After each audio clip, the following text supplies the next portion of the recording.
So Ilya, I hope I said that correctly, is asking the question, how in Filmora 14 can he adjust his masked video so it's proportional and fits to the green screen? And Fazle says he would like to also know. And Najam obviously says to use planar tracking feature, which is what we'll try to show you how to do that. For this demonstration, I went ahead and downloaded the image that was posted. Now, hopefully this is a video clip that he has and not a picture, because a picture cannot have a planar tracking property.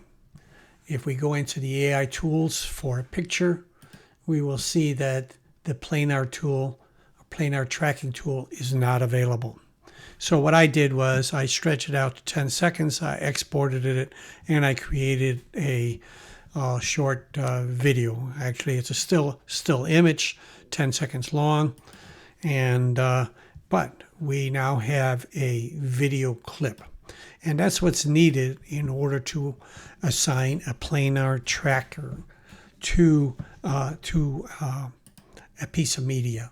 The media has to be a video. All right. Again, we're in the AI tools, and you can see the planar tracking tool is right here.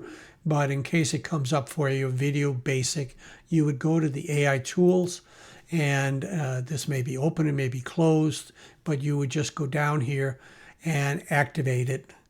And once you've done that, you now have 4 ways of tracking. And the first of that is being the automatic method. And you see, as soon as I click the automatic, I got this box right here. Okay, I'm not going to go ahead and adjust it, but this is our tracking box. And whatever we track and whatever we link to this tracking box will be inserted in here. So let's back it up a second and start over again. And this time we'll go to the advanced mode, because for this example, it will go faster. Now, I said there was 4 methods. One was the advanced method. And there are 3 levels of accuracy here: low, default, and high.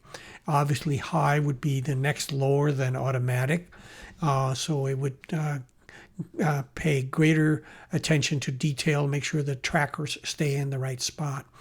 And then the default, which is what I guess you would normally use since it's called default, and then low. Since we have a stationary target, we can go ahead and use the low, and that will enable us to analyze the video more quickly.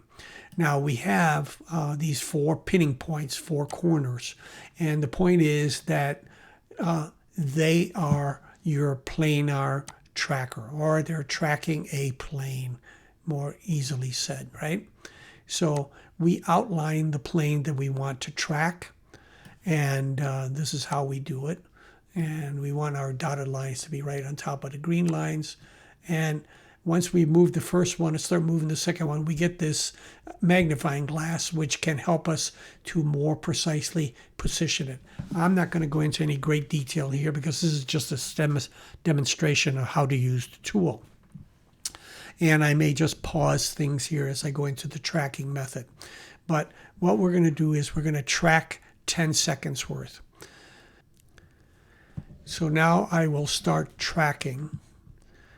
I have it pinned to the corners, and as soon as I hit the play button, the tracking or analyze button, whatever you want to call it, then it's now analyzing the video clip for the 4 corners. If the 4 corners were to move, because it would be a moving target, then it's reshaping the corner points, following. In other words, tracking the object that you want analyzed. And we're almost done with this. As I said before, you can track it forwards or backwards. All right, we have tracked our plane. We will now add a video clip. I have a video clip here that's 44 seconds long, so obviously it's longer than what's needed. And we'll just place it right there. And I'm going to just scooch this up a little bit here. And I'm going to do Shift N to get to the end of this clip. And then I'm going to select this clip and I'm going to go ahead and cut it and eliminate the rest. Basically, it's very simple at this point in time.